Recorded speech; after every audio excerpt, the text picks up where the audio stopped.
Hello friends, स्वागत है आपका एग्जाम ऐप पर। मेरा नाम है अमित यादव। एग्जाम ऐप एक ऑनलाइन स्टडी प्लेटफॉर्म है जहां आप एसएससी, सीपीओ, लेखपाल, आरआरबी, एनटीपीसी, यूपी पुलिस और दिल्ली पुलिस की जो संभावित भर्तियां हैं उसकी तैयारी आप एग्जाम ऐप के माध्यम से कर सकते हैं। इस लेक्चर में जो टॉपिक हम स्टार्ट करने जा रहे हैं वो है औसत का चैप्टर और पार्ट 1 पहला वीडियो है ये औसत के चैप्टर का। क्वेश्चंस के माध्यम से हम इस पूरे टॉपिक को समझेंगे, कुछ शॉर्ट ट्रिक जानेंगे कि कैसे हम अपने क्वेश्चंस को आसानी से सॉल्व कर सकते हैं जिससे हमारा टाइम बचे, समय बचे। हमारा 1 से 2 क्वेश्चन तक आपको औसत पे देखने को मिलते हैं आपके एग्जाम पे। जो भी क्वेश्चंस मैंने इस औसत के चैप्टर में लिया है वो सारे के सारे क्वेश्चन कहीं ना कहीं किसी न किसी एग्जाम में आए हुए हैं और खासकर लेखपाल, एसएससी, सीपीओ, आरआरबी, एनटीपीसी और पुलिस की भर्ती में इस तरीके के सवाल पूछे जाते हैं। तो आइए हम स्टार्ट करते हैं। स्टार्ट करने क्वेश्चन पे जाने से पहले एक सबसे बेसिक इंफॉर्मेशन एवरेज के बारे में मैं दे दूं उन लोगों के लिए जो ये चैप्टर पहली बार पढ़ रहे होंगे। तो एवरेज का मतलब क्या होता है, औसत का मतलब होता क्या है। औसत का मतलब अगर हम समझना चाहें मैथमेटिकल भाषा में तो औसत का मतलब होता है एवरेज बराबर क्या लिख सकते हैं कि जो पद हैं, जितनी भी पद होते हैं उनको जोड़ लीजिए, मतलब sum of all the observations, sum of all the observation. यहाँ पे ऑब्जर्वेशन का मतलब क्या हुआ, जो पद हैं उनका जोड़, और इसको अगर हम भाग दे देते हैं नंबर ऑफ ऑब्जर्वेशन से, नंबर ऑफ ऑब्जर्वेशन से मतलब जितनी पदों की संख्या है उससे अगर हम भाग दे देते हैं तो हमें क्या मिल जाता है, औसत मिल जाता है। ठीक है, फॉर एग्जाम्पल एक उदाहरण के तौर पे समझ लेते हैं कि 1, 2, 3 ये 3 संख्याएं हैं। ठीक है, और हमें कोई किसी ने कहा कि इसका औसत फाइंड आउट करिए। तो औसत कैसे निकालेंगे, सबसे पहले ये जो 3 पद दिए हैं इनको हम जोड़ेंगे। जोड़ पे क्या आता है, देखिए जोड़ेंगे तो हमें आएगा 6 और कितनी पदों की संख्या है 3, तो इसको हम 3 से भाग दे देंगे तो हमें क्या मिलने वाला है, 2 मिलेगा। और 2 जो ये आया है यही क्या होता है, औसत होता है।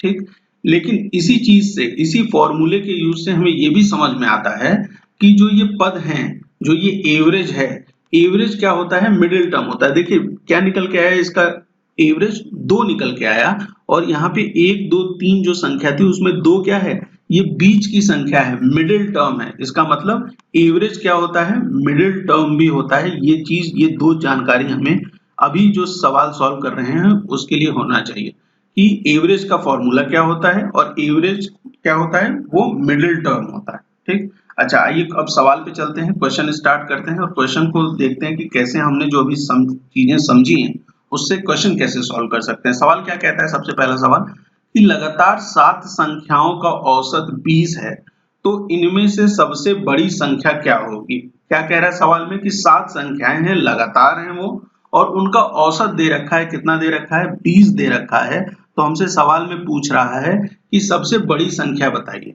तो अगर हमें मानना हो कि 7 लगातार संख्याएं क्या होंगी तो वो क्या हो सकती हैं, देखिए x में 1 जोड़ दिया तो दूसरी संख्या बन गई, x में 2 जोड़ा तो तीसरी, x में 3 जोड़ा तो चौथी, x में 4 जोड़ा तो पांचवी, छठी 5 जोड़ने से और 6 जोड़ने से 7।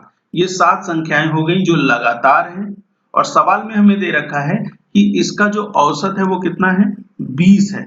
अभी हमने पढ़ा कि एवरेज क्या होता है, एवरेज होता है मिडिल टर्म। ठीक, मिडिल टर्म होता है, तो इनके बीच का टर्म कौन सा होने वाला है, देखिए 3 संख्या इधर कर दीजिए, 3 संख्या ये कर दीजिए। तो ये जो बीच की संख्या है ना x+3, ये क्या है, ये मिडिल टर्म है, और मिडिल टर्म ही औसत होता है। इसका मतलब x+3 की जो वैल्यू है वो कितनी है, 20। क्यों, क्योंकि औसत हमें दे रखा है इन 7 लगातार संख्याओं का क्या, 20। हमने फाइंड आउट कर लिया कि बीच का टर्म कौन सा था, x+3। तो x+3 जो है उसकी वैल्यू कितनी हो जाएगी, 20 के बराबर हो जाएगी। ठीक, अच्छा ये चीज अगर हमें पता चल गई तो यहां से अगर हम x के लिए सॉल्व करें, ये 3 इधर जाएगा तो कितना वैल्यू हो जाएगी, 17। ठीक है, 17 हो गई। x की क्या वैल्यू निकल के आई, 17 निकल के आई। हमें क्या करना है कि x प्लस सबसे बड़ी संख्या बताना है, मतलब x+6 बताना है। तो x+6 बराबर कितना हो जाएगा, अगर x की वैल्यू 17 है तो 17 + 6 बराबर कितना होता है, 23। और आपने देखा कि कितने आसानी से हमने इसका सवाल सॉल्व कर दिया। अगर आप खुद इसको सॉल्व कर रहे होते तो 1 मिनट भी नहीं लगता है, 30 सेकंड में सॉल्व हो जाते हैं ऐसे सवाल। ठीक है। तो आपको अगर ये ट्रिक और ये सारी चीजें समझ में आ रही हो तो हमारे चैनल को सब्सक्राइब करना मत भूलिए, वीडियो को लाइक जरूर करिए और अपने फ्रेंड्स में ये वीडियो शेयर भी करिए ताकि और भी लोगों तक ये ऐसी वीडियो पहुंच सके। आइए एक दूसरे सवाल पे चलते हैं, समझने की कोशिश करते हैं कि अब ये सवाल क्या कहता है। देखिए ये सवाल कई बार कई एग्जामों में पूछा जा चुका है, बहुत ही फेवरेट क्वेश्चन है। पहले 9 अभाज्य संख्याओं का औसत बताइए। ठीक, क्या कह रहा है सवाल कि पहली 9 अभाज्य संख्याएं जो प्राइम नंबर्स हैं, पहली 9 प्राइम नंबर्स का एवरेज पूछ रहा है क्या होगा, और यहाँ पे ऑप्शंस में हमें दे रखा है कि इसमें से कौन सा ऑप्शन सही होगा ये बताइए। तो प्राइम नंबर क्या होते हैं, जो अपने से विभाजित हो, ठीक है, एक से या अपने से विभाजित हो, वही क्या होते हैं, प्राइम नंबर्स होते हैं। तो पहले 9 प्राइम नंबर्स अगर हमें लिखने हो तो हम कैसे लिख सकते हैं, देखिए 2 3 5 7, ये सारे क्या हैं, प्राइम नंबर्स हैं। तो हमने लिख लिया प्राइम नंबर्स 17 19 और फिर कौन सा हो जाएगा, 23 हो जाएगा। ये 9 प्राइम नंबर्स हैं, पहले 9 प्राइम नंबर्स हमने लिख लिए 2 3 5 7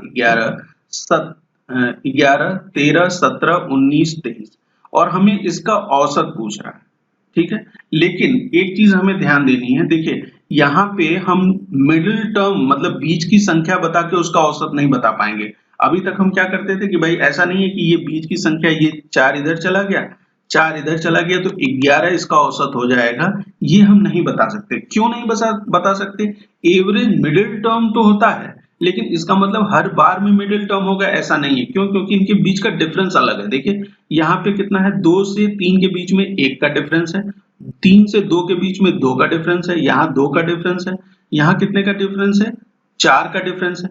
मतलब जो संख्या है वो समान रूप से नहीं बढ़ रही है। और जब ऐसा केस होगा जहां पे संख्याएं समान रूप से नहीं बढ़ रही होंगी तो हम ये मिडिल टर्म वाला कॉन्सेप्ट यूज नहीं करेंगे, ठीक है। तो हम किस तरीके से अब इस सवाल को सॉल्व कर सकते हैं, अब इस तरीके के सवाल को सॉल्व करने के लिए हमें जो बेसिक फॉर्मूला पता है वही हमें अप्लाई करना पड़ेगा। और वो उसको अप्लाई करने का क्या मतलब होता है कि एवरेज बराबर, अभी मैंने आपको बताया कि क्या होता है, सारे पदों का जोड़ और उसको भाग दे देते हैं पदों की संख्या से, सम ऑफ ऑल द ऑब्जर्वेशन, सारे ऑब्जर्वेशन का सम, और डिवाइड होगा नंबर ऑफ ऑब्जर्वेशन से, ठीक है, पदों की संख्या से उसको भाग देंगे। अब हमें क्या फाइंड करना है, इन सब नंबर्स का जोड़ निकालना है। जोड़ने के अलग अलग तरीके हो सकते हैं, मैं आपको एक तरीका बता देता हूं। जैसे ये देखिए 3 है और 17 है, ये कितना होने वाला है, 20 होने वाला है। उसी तरीके से ये 19 है और ये 11 है, कितना होने वाला है, ये 30 होने वाला है। 23 और ये 7, 5 और 2 7 और ये 23 कितना हो जाएगा, 30 हो जाएगा, ठीक। तो सारी संख्याएं ले ली हमने, हमारे पास क्या एक बचा है, सिर्फ ये 7 बचा है। 7 किसके साथ चला जाएगा, ये चला जाएगा इस 13 के साथ, तो यहाँ 20 आ जाएगा। 20 30 30 60 और 20 80 और 90 और 100 हो गया। ऑब्जर्वेशन जो टोटल आया वो कितना हो गया, सम कितना आया, जोड़ कितना आया, 100 आया, ठीक। जोड़ कितना आ गया हमारा, सम क्या आया, 100 आ गया। और हमें याद भी रखना है, देखिए ये सवाल बार बार कई बार पूछा गया है, तो याद रखिएगा, जो भी स्टूडेंट हैं वो ध्यान से समझ लें इस चीज को कि आप याद रखिए। पहली बात तो आपको इसका अगर आंसर ही याद है तो सबसे अच्छा है, लेकिन कम से कम पहली 9 संख्याओं का जो प्राइम नंबर्स हैं उनका जोड़ कितना आता है, अगर आपको याद है कि 100 आता है, 100 एक याद रखने वाली भी संख्या है, तो आप याद रखिए कि जो ये पहली 9 अभाज्य संख्याएं हैं उनका जोड़ कितना आता है, 100 आता है। ये चीज हमें याद रख लेनी है आगे से, ठीक, हमें मदद करेगी, कोई रटने की जरूरत नहीं है, आप सवाल को देखते हैं तो आपको याद रहता है ऐसा सवाल, ठीक है। तो हमने क्या निकाल लिया, जोड़ निकाल लिया। संख्याएं पदों की संख्या कितनी है, 9 है, तो 9 से इसे भाग दे देंगे, आंसर क्या आ जाएगा, 11 सही 1/9, ठीक है। तो हमने इसका इस तरीके से आंसर निकाला। एक में एवरेज का हमने मिडिल टर्म का यूज किया कॉन्सेप्ट का, एक में इसके फॉर्मूले का यूज करके सवाल। आइए इस क्वेश्चन को सॉल्व करते हैं। क्वेश्चन बहुत इंपॉर्टेंट है, अलग एग्जाम में भी कई बार पूछा जा चुका है, एसएससी में भी एक बार इस टाइप के क्वेश्चन को पूछा गया है, यही क्वेश्चन पूछा गया है इनफैक्ट। तो सवाल क्या कहता है कि 5 लगातार प्राकृतिक संख्याओं का औसत m है, यदि अगली 3 प्राकृतिक संख्याओं को भी शामिल किया जाता है तो इन 8 संख्याओं का औसत m से कितना अधिक होगा, ठीक। तो सवाल क्या कह रहा है, सवाल बस इतना सा कहता है कि 5 लगातार प्राकृतिक संख्याएं हैं, उसका औसत हमें दे रखा है कितना है m, और हमसे कहता है कि अगली 3 प्राकृतिक संख्याएं वो भी अगर शामिल कर ली जाएं तो ये जो 8 प्राकृतिक संख्याएं होंगी उनका औसत m से कितना अधिक होगा, ये हमसे सवाल में पूछ रहा है। सवाल दो तरीके से सॉल्व किया जा सकता है। एक, या तो हम इस तरीके से x के फॉर्म में मान लें कि x, x+1, x+2, x+3 और x+4 ये 4 प्राकृतिक संख्याएं हैं। ठीक है, ये मतलब लगातार 5 प्राकृतिक संख्याएं हैं। इसमें जो ये एवरेज दे रखा है वो कितना है, m है, मतलब इसकी वैल्यू x+2 की वैल्यू क्या दे रखा है, m दे रखा है। आप इस तरीके से भी सॉल्व कर सकते हैं। आप चाहें तो एक और आसान तरीका जहां पे x मानने की आपको जरूरत नहीं पड़ेगी और सवाल आंसर भी आपका सही आएगा, वो क्या है कि आप मान लीजिए कि 5 प्राकृतिक संख्याएं मान लीजिए, जैसे 1, 2, 3, 4 और 5। देखिए, सवाल को सॉल्व करने के बहुत से तरीके हो सकते हैं, लेकिन कौन सा तरीका हमें जल्दी आंसर देगा, सही आंसर देगा, वो जानना बहुत जरूरी है। तो हम इसको एक दूसरे तरीके से सॉल्व कर रहे हैं। हमने मान लिया कि हमसे कहा नहीं गया कि पहली 5 प्राकृतिक संख्याएं मानिए, लेकिन बात चूंकि m की हो रही है, ठीक है, और प्राकृतिक संख्याएं क्या होती हैं कि हर बार एक बढ़ती हैं, मतलब 1 के बाद 2 आएगी, 2 के बाद 3, 3 के बाद 4। तो अगर 25 से भी हम शुरू करते तो 25 के बाद 26, 27, तो कोई मेजर फर्क, मतलब कोई भी फर्क नहीं पड़ेगा, जो m की वैल्यू पे कोई फर्क नहीं पड़ने वाला है। जो ये पूछ रहा है, इंक्रीज हमसे पूछ रहा है ना कि कितना अधिक होगा, वो हमें कोई फर्क नहीं पड़ेगा इस चीज से। तो हम इस तरीके से भी सॉल्व कर सकते हैं। आप कोई और भी नंबर लेके सॉल्व करेंगे तब भी आंसर वही आने वाला है, बस आप कॉन्जिक्यूटिव मतलब लगातार संख्याएं लीजिए। तो हमने क्या किया कि ये पहली 5 प्राकृतिक संख्याएं ले ली। सवाल में हमसे कहता है कि ये जो पहली 5 प्राकृतिक संख्याएं हैं उसका औसत कितना है, m है। और अभी हमने पढ़ा था कि मिडिल टर्म होता है औसत, मतलब ये जो 3 है, ये 3 क्या है, m की संख्या क्या है, 3 है। ठीक, ये चीज हमें समझ में आ गई। बाद में आगे सवाल कहता है कि 3 और प्राकृतिक संख्याएं इसी में शामिल कर ली जाती हैं अगली, मतलब 1, 2, 3, 4 और 5 तो हमारे पास था ही, आगे 6, 7 और 8 ये 3 को भी शामिल कर लिया गया। इन तीनों को भी शामिल कर लिया गया, तो अब हमसे पूछ रहा है कि m से कितना होगा। तो अब एवरेज जो होगा, औसत क्या होगा, इनके बीच का मिडिल टर्म होगा। वो कैसे निकालेंगे, हम देखें, इधर ये 4 टर्म हो गया, इधर ये 4 टर्म हो गया, मतलब 4 और 5 के बीच की संख्या क्या होने वाली है, औसत होने वाली है, एवरेज होने वाली है। और 4 और 5 के बीच का नंबर क्या होगा, 4.5 होता है। इतना तो सबको समझ में आती है ये बात कि 4.5 होता है। और 4.5 कहां से आया है, अगर किसी को शक है तो 4 और 5 को आप जोड़िए और 2 से भाग दे दीजिए। देखिए, इस पूरी संख्या का औसत आप ऐसे भी निकाल सकते हैं कि इन दो संख्याओं को सिर्फ जोड़िए और 2 से भाग दे दीजिए, तो ये क्या आएगा, 9/2, और 9/2 कितना होता है, 4.5 होता है। कोई इसमें प्रॉब्लम नहीं है। तो हमने डायरेक्ट फाइंड आउट कर लिया कि भाई चूंकि मिडिल टर्म होता है तो 4 और 5 के बीच की संख्या ही होगी, तो वो क्या निकल के आ गई हमारी, 4.5 आ गई। ठीक है, अब m पहले कितना था, 3 था, अब कितना हो गया है एवरेज, 4.5, मतलब 4.5 में से अगर 3 ये घटा दे तो 1.5 आएगा। और यही क्या है, इतना ही, 1.5 ही m से ज्यादा है। जब हमने 8 प्राकृतिक संख्याओं का औसत निकाला तो m से वो कितनी ज्यादा थी, 1.5। समझ में आई बात आपको। तो बहुत ही आसान तरीके से आप इस सवाल को सिर्फ 30 सेकंड में सॉल्व कर सकते थे। ठीक है, अगर आपको इसका तरीका समझ में आए तो आप इसको बहुत आसानी से 30 नंबर देके जाता है, कोई प्रॉब्लम नहीं है, एकदम आसानी से सॉल्व होते हैं इस तरीके के क्वेश्चंस। आइए एक नेक्स्ट क्वेश्चन पे चल रहे हैं। अगर आपको हमारे पढ़ाने का तरीका और हमारी वीडियो अच्छी लग रही हो तो चैनल को सब्सक्राइब करना ना भूलें, हमारे वीडियो को लाइक करें और अपने फ्रेंड में शेयर करें। अगर कोई चीज की दिक्कत है या कोई चीज समझ में नहीं आती है तो वो आप कमेंट सेक्शन में हमसे पूछ सकते हैं।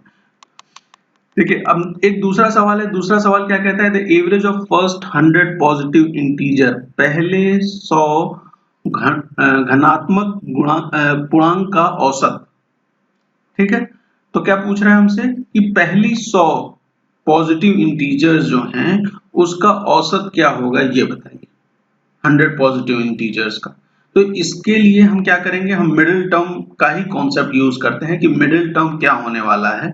लेकिन चूंकि इतने में मिडिल टर्म खोजना कभी कभी दिक्कत आएगी आपको, तो इसके लिए एक फॉर्मूला है। फॉर्मूला क्या कहता है कि जैसे अब ये 100 है तो ये कैसे होगा, देखिए 1 2 3 और ऐसे करते हुए कहां तक जाएगा, 100 तक जाएगा।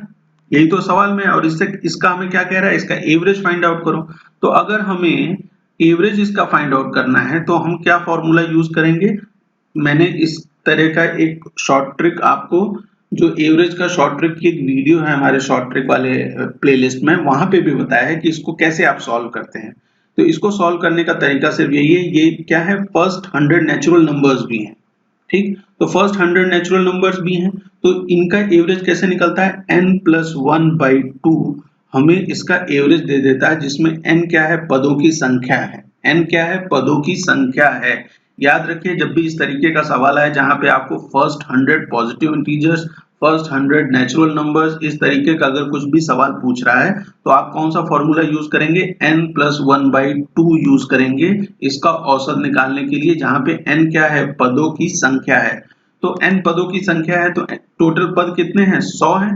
देखिए यही तो हमसे पूछ रहा है, 100 पॉजिटिव इंटीजर के बारे में पूछ रहा है। उसमें एक जोड़ देंगे, 2 से भाग दे देंगे, 101/2 कितना आने वाला है, 50.5। इस क्वेश्चन का जो है सही आंसर है, कितना है, 50.5 इस क्वेश्चन का सही आंसर है। तो आप एक छोटी सी ट्रिक ये याद रखिए कि जब भी हमें पॉजिटिव इंटीजर्स ऐसे लगातार फर्स्ट, लेकिन हाँ ये याद रखिएगा ये पहले 100 पॉजिटिव इंटीजर की बात हो रही है, पहले 100 नेचुरल नंबर्स की बात हो रही हो, तभी आप ये यूज करेंगे। कभी भी यूज नहीं कर देंगे कि अगर ये कह दे कि 100 से आगे है या कुछ और है, इस तरीके में आप ये नहीं यूज कर पाएंगे, ठीक है। तो आइए एक नेक्स्ट क्वेश्चन देखते हैं। अगला सवाल क्या कहता है कि हमें एवरेज फाइंड आउट करना है ऑड नंबर्स का अप टू 100 तक की विषम संख्याओं का औसत बताइए। 100 तक की विषम संख्याओं का औसत बताइए। तो विषम संख्या मतलब क्या होती है, जो 2 से जिस पे भाग नहीं जाएगी वही हमारी विषम संख्या होती है। तो अगर हम 100 तक विषम संख्या लिखना चाहें तो वो कैसे होगी, 1 3 5 7 और इस तरीके से करते हुए 49 51, आगे बढ़ते हुए ये कहां तक जाएगा, 99 तक जाएगा, ठीक है। इसमें कोई दिक्कत आपको इस तरीके से। दूसरी चीज देखेंगे आप यहां से कि 1 और 3 में कितने का डिफरेंस है, 2 का डिफरेंस है। यहाँ पे भी कितने का डिफरेंस है, 2 का डिफरेंस है। यहाँ भी कितने का डिफरेंस है, 2 का। मतलब हर बार 2 बढ़ता है, ठीक है। एक पहला नंबर है तो दूसरा नंबर 3 होगा, तीसरा 5 होगा, फिर 7 होगा। इस तरीके से बढ़ते हुए क्रम है, कहां तक जाता है, 99 तक। और 99 तक जाता है तो हमें एक चीज की जानकारी है कि एवरेज क्या होता है, एवरेज होता है हमारा मिडिल टर्म। क्या होता है, बीच की संख्या होती है, मिडिल टर्म होता है। कहने का मतलब क्या हुआ कि 49 और 51 के बीच की जो संख्या होगी, 49 और 51 के बीच की जो संख्या होगी वही हमारा क्या होगा, औसत होगा। और इनके बीच की संख्या क्या है, 50 है। तो इस क्वेश्चन का आंसर क्या हो जाएगा, 50 हो जाएगा। अगर किसी को ये है कि इसका औसत कैसे निकालें, तो आप 49 और 50 को जोड़ लीजिए और 2 से भाग दे दीजिए। 49 और 51 को जोड़ लीजिए और 2 से भाग दे दीजिए, तो ये कितना हो जाएगा, ऊपर आ जाएगा 100, 2 से भाग देंगे, कितना आंसर आ जाएगा, 50 आ जाएगा। आप ये स्टेप बचा सकते हैं अगर आपको इतना सा समझ में आ जाए कि 49 और 51 के बीच की संख्या क्या है, 50 है, ठीक है। तो आपने समझा। और इस तरीके के क्वेश्चंस मैंने जो शॉर्ट ट्रिक वाली वीडियो है एवरेज की, उसमें भी बता रखा है कि आप कितनी आसानी से इस तरीके के क्वेश्चन को आप सॉल्व कर सकते हैं। एक नेक्स्ट क्वेश्चन और देखते हैं। यहाँ पे क्या बात हो रही है, यहाँ बात हो रही है 10 प्राकृतिक संख्याओं के वर्गों का औसत पूछ रहा है हमसे कि एवरेज बताइए square of 10 natural, first 10 natural numbers के एवरेज बताना है हमें। तो कैसे हम इस सवाल को लगाएंगे, इस सवाल को लगाने के लिए हमें एक फॉर्मूला की जानने की जरूरत है। वो क्या होता है कि जब भी हमें स्क्वायर का दिया हो और फर्स्ट 10, फर्स्ट 5, फर्स्ट 100, फर्स्ट 20 इस तरीके से नेचुरल नंबर दिए हो और उसका स्क्वायर बोल रहा हो और कह रहा हो कि इसका औसत फाइंड आउट कीजिए, तो हम एक फॉर्मूला यूज करते हैं। वो क्या होता है कि एवरेज बराबर कितना हो जाता है, n+1 2n+1 डिवाइडेड बाई 6। ये हमें क्या देगा, पहले n नेचुरल नंबर्स का, मतलब 1 स्क्वायर 2 स्क्वायर 3 स्क्वायर ऐसा करते हुए n स्क्वायर तक अगर हो तो इनका जो औसत होगा वो ये देगा। और वो किस तरीके से, n+1 2n+1/6।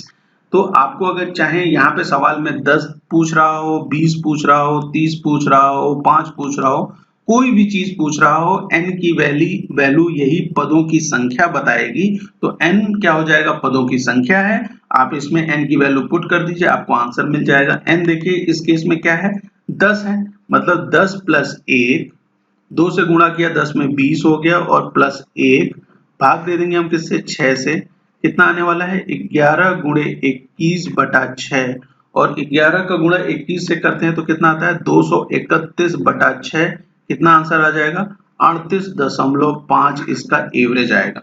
तो आपने देखा कि किस तरीके से हमने एवरेज के फॉर्मूले का यूज करके कुछ और छोटे छोटे कॉन्सेप्ट जैसे n+1/2 और इस केस में n+1 2n+1/6 का यूज करके हमने अपने क्वेश्चन को आसानी से सॉल्व कर लिया।